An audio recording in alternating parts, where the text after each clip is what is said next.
man, there's so much community stuff happening, and it's not just about creating this, women's thing. It's more about getting more people into motorcycling. And, it's like, well, that's just a place for people to meet up and be comfortable and, to get them to go do other things. Like, we don't want them just to come to Babes Ride Out. I want them to go to the stakeout events.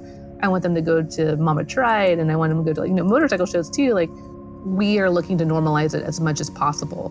We don't want to be seen as a women's motorcycling. It should just be motorcycling.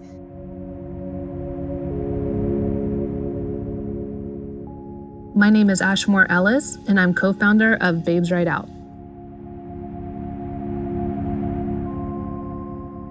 With Babes Ride Out, it's women. With Sierra Events, it's everybody, creating that community to go off and do other things.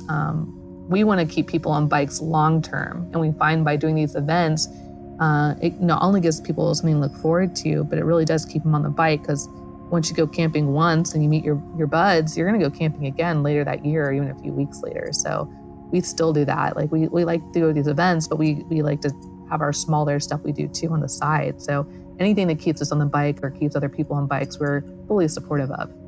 Babes Ride Out is not just supported by a women's, platform. It's supported by everybody. So our stakeout events, it's amazing to see everyone just get excited about going to events and actually riding their motorcycles and being a part of that and camping and roughing it. Motorcycle camping's hard. You got to pack everything you need and, take care of yourself, set it up, break it down. That's just like your shelter.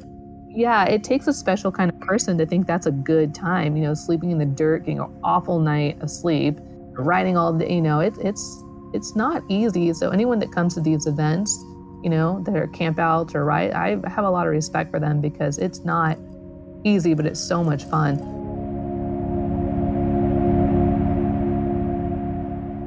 I sold my first street bike to Anya, this little Yamaha that I was learning to ride on, and quickly outgrow something with a smaller CC, and she bought that bike, and we had met previously before, but just in passing and hey, how you doing kind of thing. So she bought my old bike, and then I ran into her at Born Free. And at that point, by the time I saw her next, she'd already, blew past that Yamaha and already was on a Sportster, and so was I.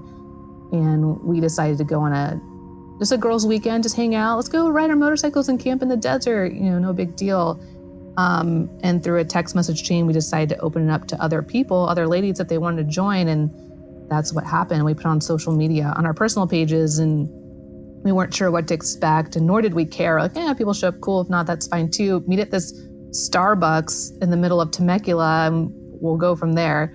Looking back, it was probably the worst idea ever, because you don't know what you're getting into or what's happening, and now you're responsible for these people if they get hurt, or but you're just not thinking about those things. So it's not an event, it's not anything. It's just meeting up and going for a ride and camping in the desert for a night. All these people in Starbucks were like, you guys are a bike gang? What's this, a gang going on? There's a bike gang. And we're like, people like to ride motorcycles, and we're just going to go out to the desert for the night. And they were a little confused by that, but that's how it started. And once we got out there, it was just everyone's having so much fun. It was actually their idea to keep it going. Anya and I were still oblivious to what it was or what it could be. And through their encouragement, those 50 ladies who came out, and their enthusiasm, their willingness to be a part of it, made us want to do it the next year. So that's how that happened. And, that was back in 2013, which feels like yesterday, but man, we're coming up on 10 years in the next few years. And that's just crazy to even think about. But I've always loved motorcycle events. It's how I felt really connected to going and being a part of that community. It's going to the Born Frees and the shows like that, because I didn't know anything. I had, I wanted to be a part of this. I didn't know where to start. And it's funny because looking back, when I first got my motorcycle, I felt like such a poser, like they're going to find out that I don't know what I'm doing. And man, that's every single one of us. So just remembering how intimidated I felt at first just to be a part of it, it's just laughable now, in my opinion. And that's the reason why we love doing these motorcycle events, the camp outs, the rides, because it really does bring people together to make that connection. So my husband and I started the stakeout events, which is Sierra Stakeout, which is up in the Gold Country. It's absolutely beautiful. and also in Floyd, Virginia. You may not have heard of it. It's a really small town on the Blue Ridge Parkway that's absolutely beautiful. So all the events that I want to be a part of to produce are true riding events. So, obviously there's a fun party at night, but grab a route map, get out there and ride your motorcycle, because that's where, to me, the most fun is.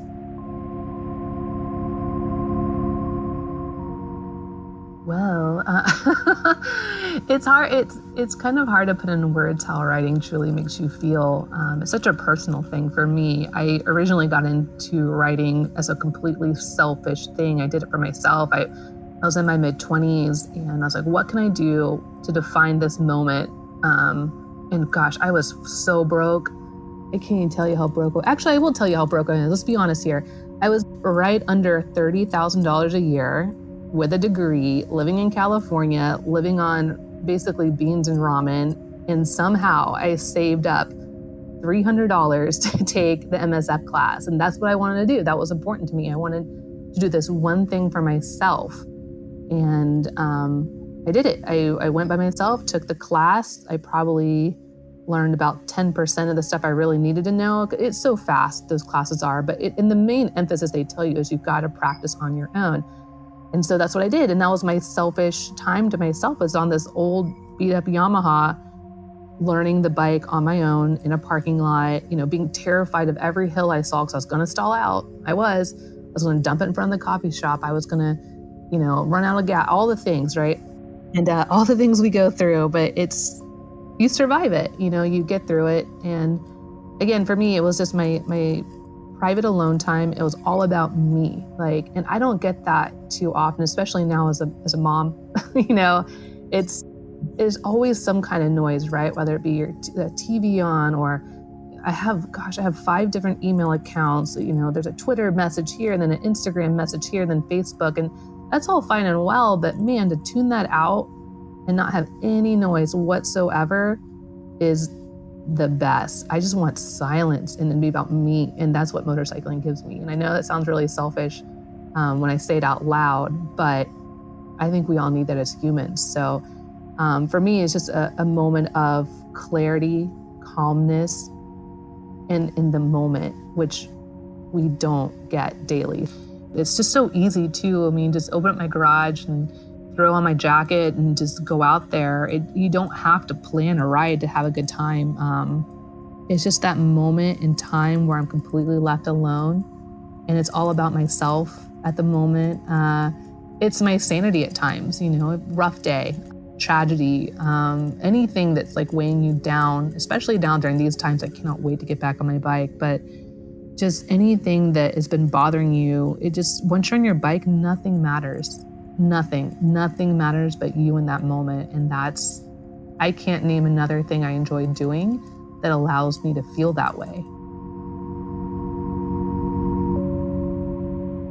I got the bike for selfish reasons, right? I learned to ride motorcycling it was about me, but my favorite memories and why I love to ride now was about other people. So it kind of did a 180 on me, but definitely my favorite memories are going with my buds on a camping trip for 7 to 10 days, or going down to Mexico. There's nothing better than crossing the border and going down to Mexico. And I went to EDR a few times, which is absolutely the best time ever. It's kind of like adult spring break. It's just so much fun to cross over and ride down and be in the heat and just getting blasted by the sun, and you're with 500 other people. They're going down not all at the same time. It's all just kind of broken up, but no man or woman is left behind. And that's been cool to see more ladies attend events like that. Would I have gone to EDR when I first got my license? Me back then probably would have. I was a little bit more wild, I feel, but we want people to go to these events and be a part of them, because things like EDR, it may be intimidating because it's Mexico and you cross the border and you get your passport, but it's not when you're with that many people. You're with this community, you're with this group, and you're going to be okay. Traversing through California has always been incredibly fun. We did this one trip called the Y2K, and it was over a couple thousand miles, but we crisscrossed through California and went all the way up to almost Belden and then back down. But man, we were in Ojai, and then went up through Big Sur, and then crossed over to Bass Lake, and then up to Tahoe, and then to Belden, then back down to Mammoth, and then back to Kernville, and then home. And it was the most time. I remember I looked at some old photos the other day, and all my clothes fit into this, like, probably the size of a milk jug. It was like, but it was compressed. I was like, how did 10 days and that was all I took? That is amazing. Like, that makes you feel good too. It's, you don't really need much to go motorcycle camping. You need, like, the gear to camp in, which you can pack down pretty light, and a few changes of clothes and some underwear, and you're good to go. And that's pretty awesome to leave everything else behind. Your laptop, your everything, responsibilities, and just go out there. Because if you tell someone you're motorcycle camping and you're out, they're not going to bother you. They get it.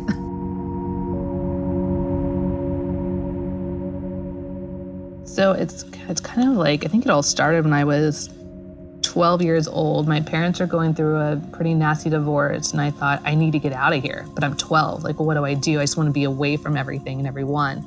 So I signed up to being a foreign exchange student, and I didn't tell my parents. And so all of a sudden they're getting notifications about how I need to get my visa and by my 13th birthday, and they blah, blah, blah. And my mom's like, what is this? I'm like, I'm going to Russia. And they're like, what? Like, what are you talking about? So I signed up to be a foreign exchange student and go to Kazakhstan for a little while. And my parents are just like, whatever, like, we can't deal with you right now. Go, fine. You just go and do it. And so I did. And man, I can't believe my parents let me go as a 12-year-old just turning 13 to go stay in Kazakhstan and Russia for a while. Like, what parent would do that these days after they've seen the movie Taken? Geez. But I learned a lot.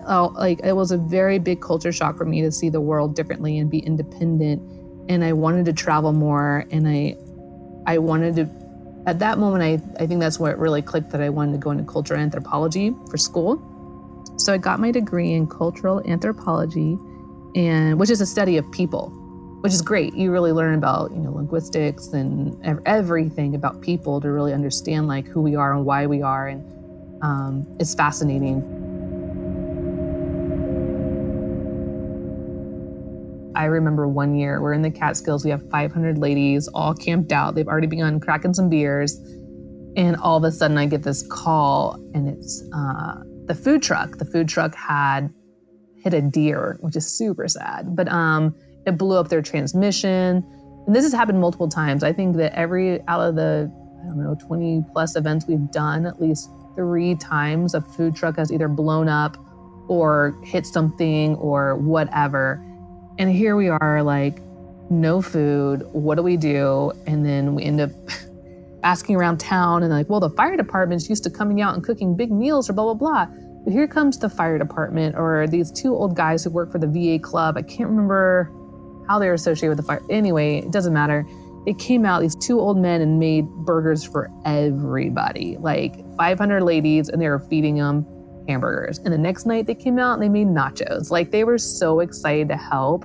No problems happened where we couldn't handle them, or people were very understanding of them at least. But yeah, that was definitely not fun. It's interesting. People are so interesting in how they react to certain things. You have some people are like, yeah, whatever, I'll just eat a granola bar out of my bag. And another person's like, I'm starving, I will die. You're like, you're fine.